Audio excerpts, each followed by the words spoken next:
The dust moved like smoke across the abandoned road as Evelyn Grace stood motionless, her boots buried in ankle-deep grit, her chin high even as the wind clawed at her hair. Behind her, the town was silent, too silent. The kind of quiet that came after judgment had already been passed. Her lip was split, and one side of her dress hung torn open beneath her shawl. But her eyes, steel gray and defiant, refused to yield to the ache in her ribs, or the weight of humiliation. The church door had been bolted, the preacher's wife had shut the curtains, and Miss Winthrop, who used to offer Evelyn her second-hand gloves, had crossed to the other side of the street, dragging her daughters like hens from a wolf. She was no longer Evelyn Grace, the banker's daughter. That version of herself had died when her father hung himself in the counting room, and the bank doors closed with government seals nailed into the wood. She had wandered ever since, deeper, into the West, hoping the land would forget her shame. But shame, she learned, followed like a shadow, long and cruel. Now there was only one place left. At the edge of town, half swallowed by weeds and wind, sat a ranch with leaning fences and broken windows shuttered tight. No one went near it. They said the owner, Jedediah Holt, was not quite right in the head. They said he spoke to ghosts, shot at birds for singing too loud, that he came back from the war with half his soul burned off. But they also said he had a roof. A roof was enough. Evelyn stepped off the main road, the wind snapping at her skirts. She reached the ranch gate by sundown. The fence creaked as she touched it. There were no animals in sight, no smoke from the chimney, just stillness, and the kind of silence that felt watchful. Then she heard the crunch of boots. Jedediah Holt stepped out from behind a weather-beaten post. He was taller than she expected, broader too. His face was hard, not just in shape, but in expression. One side of it was smooth and tanned from sun, the other burned. Scar tissue crept from beneath his collar up across his jaw and cheek like melted wax frozen mid-drip. His left eye was pale and dead, and yet it pinned her in place just the same. He said nothing. Evelyn straightened her shoulders and forced her voice not to shake. I need shelter. I can work, clean, cook. I don't expect kindness. Jed didn't blink. His gaze traveled from her bruised cheek to the blood on her wrist and then back to her eyes. You running from something? He asked. No, she lied. I'm just trying to stay alive. He looked at her for a long time, enough that she wondered if he'd speak again. Then he turned toward the house and walked away, slow and certain. After a few steps, he stopped, looked back. Well, you coming or not? She hesitated, then nodded and followed. The inside of the house was dark, lit only by the last slivers of sunset that cut through warped wooden slats. It smelled of leather, ash, and old wood. The walls were lined with tools, rifles, and shadowed picture frames. A fire hadn't been lit in what looked like days. Jed pointed toward a cot in the corner near the stove. You sleep there. You don't touch my things. You don't ask questions. You keep the place clean, cook at sunrise, and don't enter that room. He gestured toward a closed door on the far end of the cabin. She stared at it. What's in there? He gave her a look that could slice bone. I said no questions. Evelyn nodded. Understood. He disappeared into the back, and she heard the rustle of blankets. That was it. No welcome, no offer of water. But it was a roof. She sat on the cot and exhaled. Her legs were shaking, and her hands still smelled faintly of gunpowder remnants, of the last town's mistake. She closed her eyes. In the morning, she rose before him. She found flour in a tin and coffee grounds hardened into clumps. The stove took 20 minutes to coax into heat. Jed watched her without speaking, arms crossed. I'm not useless, she said, her voice calm, defensive. I never said you were." That was the most he'd said since the night before. Over the next 3 days, a rhythm formed, not harmony, not even peace, but something resembling function. She cleaned the porch, boiled water from the creek, scrubbed his shirts. He rarely spoke, but he noticed everything. Once she dropped a tin pail and jumped like she'd been shot. She looked up and found his one good eye watching her, not with judgment, but with something quieter. Recognition maybe not by the 5th day, she dared to ask, "You fought in the war?" Jed set down the axe he'd been sharpening. That a question? She tilted her chin. A statement. "You have a cavalry brand on your saddle." His jaw tightened. "I fought." He left it there. She didn't push. Later, she found a photograph tucked behind a dusty lantern in the pantry. A woman with flame-colored hair stood beside Jed, beaming. A baby boy sat in her arms. That night, Evelyn couldn't sleep. The wind howled. She rose, moved to the window, and saw Jed standing barefoot in the cold, shirtless beneath the moon. The scars on his back were worse than the ones on his face, raised and cruel, marks of fire and war. He wasn't moving, just staring into the dark. She thought of stepping out, thought of saying something, but she didn't. On the 8th morning, while washing clothes by the creek, Evelyn noticed movement on the hill. A rider, too far to see clearly, but close enough to recognize the silhouette. One of the men who had cornered her outside the trading post 2 weeks ago. The one she'd slashed across the face before she ran. Her stomach clenched. That evening, she checked the window again. Nothing. Still, she double-checked the door lock before curling up on her cot. "You hiding something from me?" "Yes." Voice startled her. He was standing in the shadows, arms crossed. She stood slowly. "You said no questions. This ain't a question."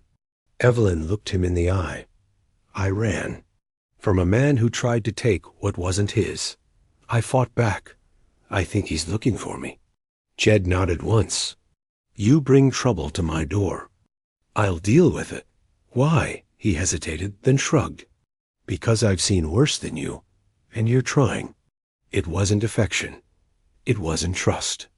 But it was something. The next day, the man returned. He rode close this time, circling the fence like a buzzard. Jed watched him from the porch, shotgun on his lap. Evelyn stayed inside, trembling. The rider didn't stop. But he'd be back. That night, Evelyn stood outside and stared at the stars. Jed stepped beside her, silent as always. "You could send me away," she said. "Could?" he agreed. "But I don't send people away who look like they're still fighting." She turned to him. The moonlight made the burn scars shimmer. For a moment, she wanted to touch them, not out of pity but reverence. Proof that he'd survived something too. "Thank you," she said. He nodded, but didn't speak. She started to turn in, but paused. "What happened to them?" she asked quietly, gesturing to the picture he knew she'd seen. He didn't answer. Instead, he said, "Don't go in that room. Not ever." His voice wasn't angry. It was broken. She watched him walk back inside, shoulders heavy. And for the first time, she felt the first tremor of something strange and fragile beneath. Her ribs. Not safety. Not yet. But maybe belonging. She didn't sleep that night either. Not from fear. From hope. ChatGPT said. Jedediah Holt didn't say a word the next morning. Just stood on the porch with a cup of coffee in his battered hands, watching the fog lift from the hills. The sun crept over the horizon slow as molasses, and Evelyn watched him. From the window, clutching the edge of the curtain, wondering what kind of man stood, still as stone like that, before the world had even warmed. His silence wasn't just habit, it was armor. Inside, she swept the kitchen for the 3rd time even, though there was hardly any dust. Every step echoed too loud on the worn floorboards, and every creak felt like an intrusion. This wasn't her home, she reminded herself. Not really. It was a pause, a borrowed shelter, a place held together by rules she still didn't understand. The fire in the stove finally took. She managed eggs and sour bread from what little supplies Jed had in his larder. She'd laid the table when he came back inside, boots tracking dried mud. He looked at the plate, then at her, like he was surprised the food wasn't burnt. "You don't have to do that," he said, voice rough from disuse. "You don't." "Want it? I didn't say that." He sat, and the floor creaked beneath his weight. His fork moved slow, precise. She didn't sit across from him, stood instead, arms folded, watching him like he might snap at any moment. He didn't, just chewed and swallowed. "You said you needed work." "This ranch has got plenty," he said between bites. "You ride?" "I can." He nodded, as if confirming something only he had asked. They rode in silence that morning, past fences sagging on one side, toward a low ridge where a few cattle still grazed. Jed moved like he belonged to the land, every motion efficient. No wasted energy, no sound except the occasional grunt of direction to his horse. Evelyn followed, grateful for the motion anything to stop her mind from turning circles inside. Itself, by midday, she'd cleared brush from one of the side corrals, bloodied her palms, and earned a quiet grunt of approval. She wasn't sure if it meant "well done" or "you didn't die," but either way, it was the first sign she wasn't completely unwanted. That night, while cleaning out the old root cellar, she found the edge of a burned quilt buried under some tools. It smelled like smoke and something older grief, maybe. She didn't mention it, just folded it and tucked it behind a barrel where it wouldn't be seen. Inside the house, Jed worked with his hands. Always something to fix. A broken latch, a warped drawer. He never asked for help, never thanked her either, but he let her stay. That was more than most men had given her in a long, long time. The third day, a rain came, hard and fast. It beat the roof like it was trying to break in. Evelyn stood near the hearth, arms wrapped tight around herself. She hadn't realized how cold the house got without sunlight. Jed appeared beside her, holding a faded blanket. She blinked, surprised. He didn't meet her eyes. "Use it. Storms get loud." "Thank you." She expected him to walk away, but he didn't. He stared at the fire instead, something flickering in his jaw, like he was working up the courage to say something. "When I was younger," he started, slow and raw, "my ma used to say a storm's just God yelling at the mountains." She turned to him. "I used to think he was yelling at me." She didn't answer, didn't know how. But she didn't move away either. That seemed to be enough. After that, things shifted just barely. The silence between them didn't vanish, but it softened at the edges. She asked once if she could bake bread instead of frying it.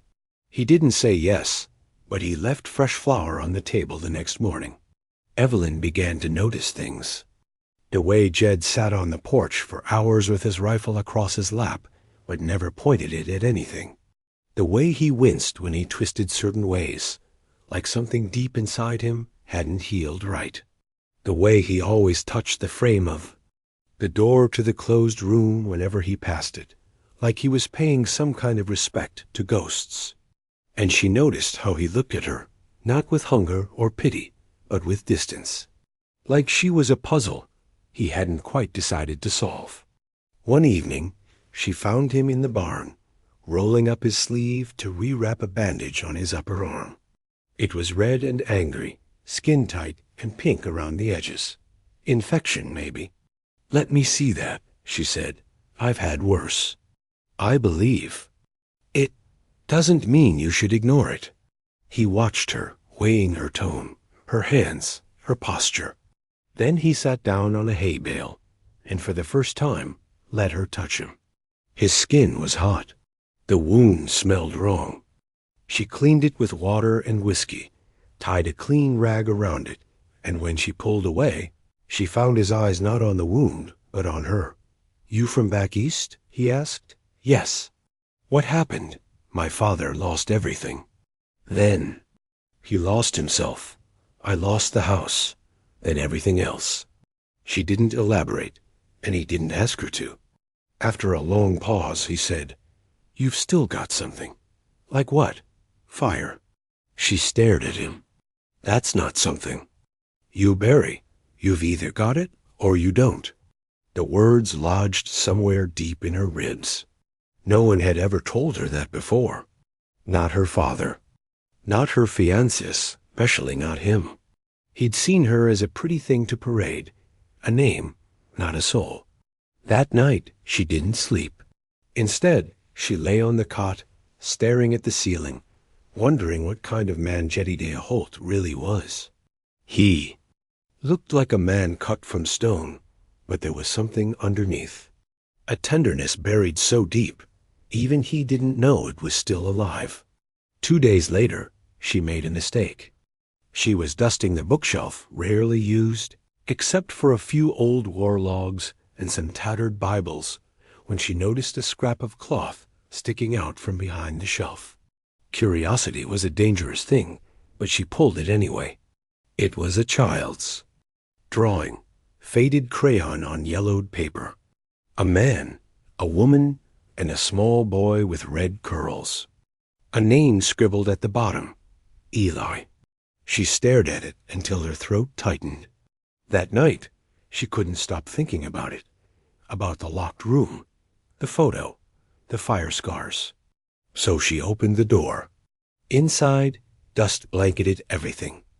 Like snow, a cradle stood in one corner, its lining burned and blackened. A rocking chair half collapsed near the window. Toys lined the shelf, wooden animals, a cloth doll, a tiny weathered hat. The room was thick with silence, but it wasn't. Empty. It was heavy. Like grief lived here. She didn't hear Jed until the floor groaned behind her. "I told you not to come in here." His voice wasn't raised. That was worse. She turned, tears already brimming. "I'm sorry." He stepped into the room, his boots slow on the floorboards. He didn't look angry, just tired. "I built this room for my boy, before I left for the war. Promised I'd be back before he could walk." Evelyn swallowed. "Came back to ashes." Her voice was a whisper. "I didn't mean to disrespect them." "I know," he said, then softer. "Just didn't want to see it through someone else's eyes." They stood there for a moment, the air between them tight with things unsaid. "I won't come in." "Again," she said. Jed looked around, then nodded. "It's time to pack it away anyway." She didn't ask why now, why after all this time. That night, she found an extra blanket folded on her cot. The next morning, a mug of coffee waited for her on the porch. A day later, while they fixed a busted fence post, Jed turned to her and said, "You staying?" Evelyn paused. "Do you want me to?" He didn't answer, just handed her the hammer. But in that moment, she understood. This was a man who didn't ask for things because he never expected the answer to be yes. She took the hammer. "I'll stay for now." He nodded once, the smallest of smiles ghosting across his mouth. Then he turned back to the fence. Behind them, the wind rustled the dry grass, and the ranch held its breath as if it too dared to hope. The wind changed first. Jed noticed it while mending a fence post that had cracked under weeks of dry heat. The horses were uneasy, shifting in their stalls, their ears twitching toward a sound no one else could hear. Evelyn was in the garden, hands covered in soil, humming something soft to herself. She stopped when she saw Jed freeze mid-swing, the hammer still in his hand. He stood there for a moment, head tilted, listening. "What is it?" she asked. Jed didn't answer right away. His eyes narrowed against the sun as he scanned the tree line. Finally, he said, "Something's off." That was all. But it was enough to make Evelyn's stomach tighten dot by dusk. The sky had bruised into a violent purple, and thunder grumbled like an angry god beyond the hills. Jed double-checked the shutters, tied the barn door twice, and brought the horses. In close, Evelyn followed without needing instruction, her hands steady, but her heart beating faster with each gust of wind that scraped against the walls like fingernails. He'd seen storms before, he told her. Real ones, not just weather, but the kind that came wearing boots and spurs. Trouble didn't always announce itself with guns. Sometimes it sent the wind ahead first, just to rattle the windows and shake loose whatever courage you had left. Night fell. The house groaned beneath the weight of the storm.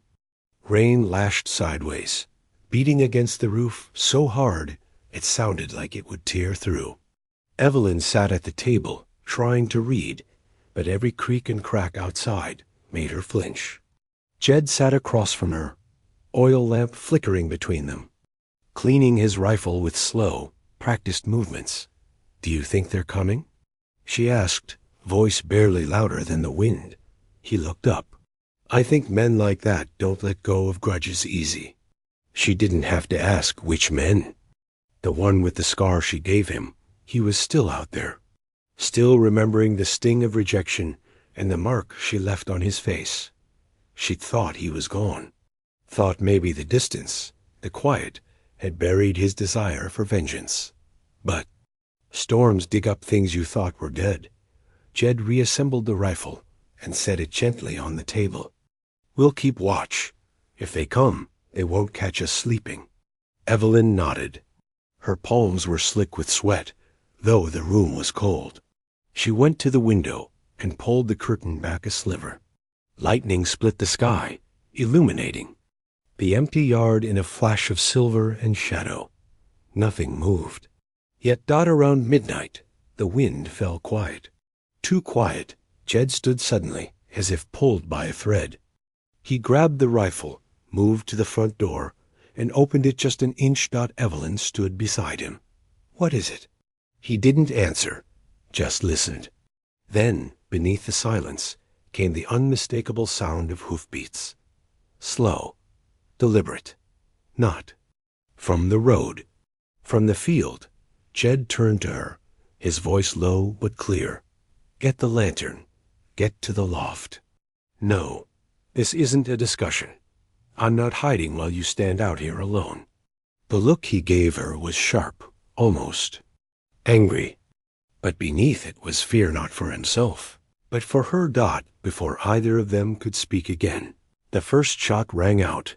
The window exploded inward, shards of glass slicing across the floor. Jed shoved her down instinctively, dragging her behind. The table. Another shot hit the doorframe, sending splinters flying. Jed crawled to the window, rifle in hand, and peered through the broken pane. Evelyn stayed low, heart hammering in her throat. "They've got 3, maybe 4 riders," he whispered. "They're circling, trying to flush us out." Evelyn grabbed the pistol he'd left on the mantel days ago. Her hands shook, but not. With fear, adrenaline surged, sharpening everything. The years she spent surviving had taught her more than how to beg or run. They'd taught her how to fight when cornered. Jed met her eyes. "You ever fire one of those?" "Once," she said. "Didn't miss." He gave a grim nod, then pointed to the back room. "We can't hold here. Get to the root cellar. It's low and narrow. They won't expect it." Evelyn hesitated, then followed, ducking behind the chairs and crawling past the overturned cabinet. Shots thudded against the walls. A bottle shattered. The house groaned again, not from wind this time, but from violence. Jed opened the cellar hatch, ushered her down, then followed, pulling the wooden door closed behind them just as another window burst inward.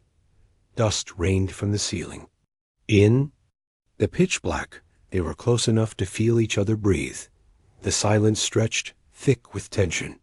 Then a creak from above.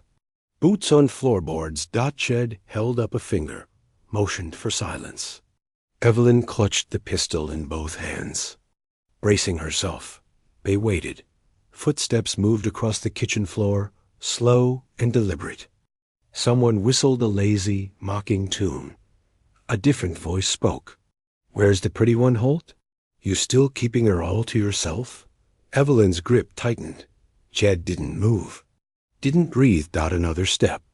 The sound of drawers being flung open. A chair kicked aside. "She cut my face, that little bitch," the voice said again. "She's gonna make it right." Yet's hand closed around Evelyn's wrist, grounding her. Warning her. The man walked toward the door to the back room. Evelyn could hear the floor creak right above them. She held her breath, counted each heartbeat. If they opened the cellar door, it would be over in seconds. But then crash. A gunshot from outside. "Riders!" someone shouted. "There's more!" In the chaos, Jed moved. He surged up through the trapdoor, dragging Evelyn behind him. Smoke filled the room. Something was on fire. Jed grabbed a second rifle from the Yasmer rack and shoved it into her hands. "Cover the front. Don't let them near the barn." She didn't argue. She kicked the front door open, took cover behind the porch column, and fired. One of the men screamed and fell from his horse. Another turned and charged her position, bullets pinging off the walls. She ducked, rolled, and returned fire. She missed barely, but it was enough to send him riding back for cover. Jed fired from the window, reloading with terrifying calm. He hit another rider, clean shot to the chest. The man crumpled. Then silence. Evelyn's ears rang. Smoke swirled in the doorway. Her arms ached from the recoil. But she stayed crouched, watching the field, waiting. Jed came out a moment later, gun still ready. "They're gone," he said, "for now." He nodded. They didn't speak as they put out the fire near the barn. Didn't speak as they dragged the wounded man, still barely breathing, into the shed. Jed tied his hands, checked his wounds, then shut the door. The man would live. Maybe. Inside the house, the damage was worse than it had looked. The front window gone, the door hanging. From one hinge, the kitchen torn apart. Blood on the floor. Bullet holes in the walls. Evelyn collapsed into a chair, chest heaving. Her hair clung to her face, soaked with sweat and rain. Jed stood across from her, watching. "You all right?" he asked. "I'm fine." "You shouldn't be." She looked up at him. "But I am." Jed sat slowly, elbows on his knees. His hands trembled just enough for her to notice. "I thought they wouldn't come," he said quietly. "Thought maybe they'd move on." "You were wrong." "Yeah." For a long time they sat in silence, the storm outside finally breaking into gentle drizzle. "You fought for me," she said. He nodded. "Why?" Yet's voice was low. "Because someone should have." Her eyes stung. Not from smoke. She reached out, laid her hand over his. It was the first time they touched, without panic or necessity. Just a choice. He didn't pull away. "You don't have to do this alone anymore," she said. "I've been alone a long time." "So have I." The fire was out. The danger wasn't, but something had shifted between them. Not just survival. Now, not just obligation. They were still breathing. Still together. And for the first time, they weren't afraid of what came next. The day started with bird song, real, uninterrupted, clear as glass, ringing across the hills. Evelyn stood on the porch, wrapped in a shawl Jed had left draped across the rocking chair the night before. She clutched a cup of coffee in both hands, steam curling into the early morning chill. The wind was soft now, no longer biting. It felt like it belonged to her. Below, the pasture stretched out in rolling green waves. dotted with butter-colored calves and swaying wildflowers. Jed was out. There already, a silhouette against the breaking sun, lifting feed, checking gates, his motion slow but sure. He hadn't spoken much that morning. He never did before coffee, but there was a quiet rhythm to the way they moved now, a wordless understanding built from battle, grief, and the fragile thing they were growing. Evelyn turned to go inside, and stopped. The door creaked like it always did, but she no longer winced at it. The holes from the bullets were patched. The windows no longer shivered when the wind pressed against them. The house still bore its scars, but they no longer screamed. And neither did she. On the kitchen table sat a folded piece of paper. She picked it up, already knowing it was Yet's handwriting, careful, blocky, awkward but earnest. Gone to town. Supply run. Watch the eastern fence. Cow got out again. Jayshee smiled. He never said goodbye out loud, just left notes. Sometimes with scribbles at the corner that looked like they might be attempts at flowers. She tucked the note into her apron pocket and stepped outside, headed toward the eastern line dot. It took her an hour to find the cow, an old, stubborn creature that had taken to wandering through a narrow break in the fence where the board still sagged. Evelyn tied it gently and led it back home, talking to it as if it were a misbehaving child, her voice echoing off the hills. She'd never imagined herself doing this, wrangling animals, fixing fences, sweating in the midday sun. But it no longer felt strange. It felt earned. When she got back to the house, the sun was high, and Jed still hadn't returned. She started a stew, kneading bread with her sleeves rolled high, humming under her breath. She stopped mid-motion and glanced toward the bookshelf, where an old leather-bound ledger sat. It was Yet's accounts, feed costs, equipment orders, a slow but steady record of rebuilding. She walked over, ran her fingers along the spine, and opened it. He'd written her name inside the front cover dot, just her name dot, no explanation. Just Evelyn Grace Holt, penned in the same careful print. She stood very still. Then the hoofbeats came dot fast, urgent. Not Yet's. She dropped the ledger and rushed to the door. A dust cloud rose at the edge of the field.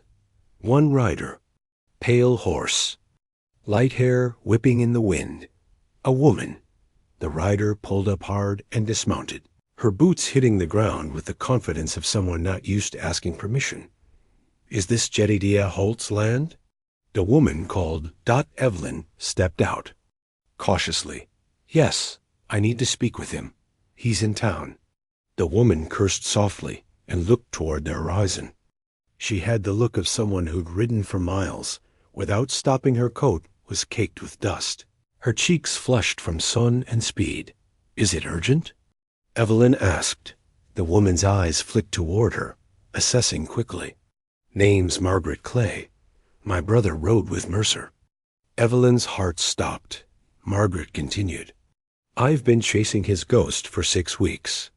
Got word he hit this ranch with Mercer's crew. That true? Evelyn nodded slowly. He was here. Did he survive it? No, the woman didn't. Flinch just nodded once. Then you ought to know. Mercer isn't done. He lost men that night. He'll want to even the score. Evelyn gripped the porch railing. We figured as much. Margaret wiped sweat from her brow. I'm not here to cause trouble. I came to warn you. I rode with them once, Mercer and his lot. I left before they turned full outlaw. But he's heading west now. I reckon you've got a week, maybe 2. Why? Tell us? Because your man took a stand. And because someone's got to draw the line. Evelyn swallowed. Will you stay? Help us? Margaret looked out across the field. I'm not built to stay. But I can teach you a few things before I go. And she did. Over the next 3 days, Margaret showed Evelyn how to set traps that warned of riders, how to read tracks in mud, how to shoot from horseback. Jed returned on the 2nd day and didn't ask questions. Jess shook Margaret's hand and handed her a drink. They trained like they'd known each other years. Evelyn didn't sleep much. Neither did Jed. There was a tightness in the air, like the land itself was bracing. One night, Evelyn sat with Margaret under the stars. "You are married?" she asked. Margaret stared into the fire. "Once. He died in a flood, before I met Mercer. You think you'll ever settle down?" Margaret laughed, not unkindly. "I think some of us aren't made for soft endings. But you've got that look, like you're still surprised someone loves you." Evelyn looked down at her hands. "Sometimes I am. Don't be. You earned him, same way he earned you." The next morning, Margaret was gone. No note, no goodbye. Just her hat left on the porch rail, and her saddle prints heading west. Jed said nothing about it. Neither did Evelyn. The quiet between them was deeper now, full of unspoken promises. Then, one morning, Jed came back from town with a stranger. "Lawyer, need you to sign something," Jed said simply. Setting a folder on the table, she opened it and found a deed. Her name. His land. She stared at him. "It's yours," he said. "Not just the kitchen. Not just the bed. The whole damn place. If I don't come back one day, I want to know it's still yours." Evelyn didn't cry. She signed it with hands that didn't shake. That night, they lay together under the same blanket, skin warm against skin, and didn't speak about fear or danger. Just held each other. The house creaked softly in the wind. The world, for once, didn't feel like it was ending. Next week passed slow. Then the riders came. It was just after dawn. The ground trembled before the hooves crested the ridge. Jed was already outside, rifle slung. Evelyn stood beside him, gun at her hip, heart hammering. 4 riders, Mercer among them. Broad-shouldered, cruel eyes, a grin that didn't reach his mouth. Jed stepped forward. "You lost your way." "No," Mercer said. "I came to collect what's mine." "She's not yours," Jed said. Mercer spat. "You think a little fire scared me off?" Evelyn stepped beside Jed. "Try it again. See if you leave with your hands." Mercer looked at her, then at Jed, then back at his men. One flinched. The others held. "I'll give you one chance," Jed said. "Turn around. Don't come back." Wind picked up. Mercer didn't move. Then, a crack. Gunfire. Jed dropped one. Evelyn hit the second before he could draw. The other 2 turned tail. Mercer stayed standing, gun drawn. He aimed at Evelyn. Jed didn't hesitate. The shot was clean. Mercer fell. Just a man. Not a myth. The dust settled. The air went still. Evelyn walked to where Jed stood, his hand still steady on the rifle. He looked at her, eyes softer than she'd ever seen them. "You all right?" he asked. She nodded. "Are you?" He didn't answer, just reached for her hand and kissed her knuckles. Slow and reverent. The bodies were buried by noon. By sundown. The only evidence of the fight was a single scar in the dirt and a rifle leaning against the porch rail. Inside, Evelyn set the table. Jed lit the lantern. The walls glowed warm. The house was still rough, still creaked in storms, but it was theirs. No more hiding. No more running. After supper, they sat on the porch, her head on his shoulder, his arm wrapped tight around her. Waist. The stars blinked awake. "Think we'll ever be normal?" she asked. Jed chuckled. "What's normal?" She smiled. "This, maybe." And for the first time, she dared to believe it. Not just that they could survive, but that they could live. Together. If the story moved you, don't forget to like, subscribe, and share your thoughts in the comments. After all, some homes are built not from wood or stone, but from 2 people who choose each other again and again, even when the storms come.